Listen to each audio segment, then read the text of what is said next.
ધોરાજી નગરપાલિકાની પ્રમુખ સંગીતાબેન બારોટ વિદેશી દારૂ અને હુક્કા બારના વિડીયોથી વિવાદમાં। ધોરાજી નગરપાલિકાની નવનિયુક્ત પ્રમુખ સંગીતાબેન બારોટ વિવાદમાં આવી છે। સોશિયલ મીડિયા પર એક વિડીયો વાયરલ થયો છે, જેમાં દેશી વિદેશી દારૂ અને હુક્કા બારમાં જોવા મળી રહ્યા છે। આ વિડીયો જાહેર થતાં સ્થાનિક સ્તરે નગરપાલિકામાં ચર્ચાનો વિષય બની ગયો। આ વિડીયોના કારણે સંગીતાબેન બારોટની નૈતિકતા અને નેતૃત્વ ક્ષમતા પર પ્રશ્નો ઉઠાવવામાં આવી રહ્યા છે। નાગરિકો અને વિરોધ પક્ષોએ તેમની તાત્કાલિક રાજીનામાની માંગ કરી, કારણ કે તેઓ માનવે છે કે આ પ્રકારનું વર્તન નગરપાલિકાના પ્રમુખ પદની ગૌરવશાળી સ્થિતિ સાથે સુસંગત નથી। સંગીતાબેન બારોટે આ મામલે જાહેરમાં કોઈ નિવેદન આપ્યું નથી, પરંતુ તેમના સમર્થકો દાવો કરે છે કે વિડીયો જૂનો છે અને તેને રાજકીય લાભ માટે ફરીથી વાયરલ કરવામાં આવ્યો છે। તેઓ કહે છે કે આ વિવાદ સંગીતાબેનની છબી ખરાબ કરવા માટે રચાયેલ છે।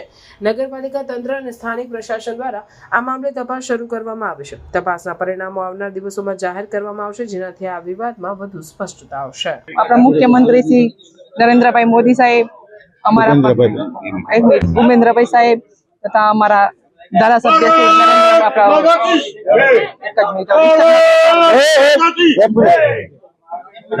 ધોરાજીના જે પ્રશ્નો છે એના માટે શું કરવું? ધોરાજીના પ્રશ્નો અમારે બધા ભેગા થઈને સોલ્વ કરી તાત્કાલિક। પાણી પહેલા તો પાણી માટે અમે સોલ્વ કરીશું। દરેક બહેનોને જે પાણીની તકલીફ છે એ પહેલા અમારે બધાને એ જ થઈ છે કે પાણી માટે સોલ્વ કરવાની જવાબદારી અમારી આવે છે પહેલા।